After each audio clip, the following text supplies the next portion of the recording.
Hi guys! So ayan, tatanong ko lang sa inyo, napanood nyo na ba ang latest na palabas ni Congressman Sam Versosa? Sorry guys, medyo paus ako ngayon dahil nasa challenge. So medyo mahina yung boses ko ngayon pero chichikahin ko muna kayo. Kung kayo ay parehas sa akin na naaawa din sa mga matatanda at sobrang napapamahal pag nakakakita ng mga matatanda, grabe tong episode na to. Kung makikita nyo lang guys, ayan nilagay ko kung paano niya sinurprise at nagpa-birthday siya kay Lola.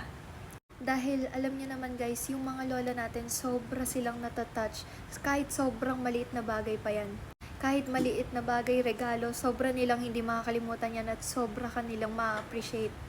Sobra ka rin nilang mamahalin. Dahil yung matatanda guys, hindi sila makakalimot ng mga bagay na binigay natin sa kanila na habang andito pa sila sa mundo. At thankful tayo dahil mahaba yung buhay nila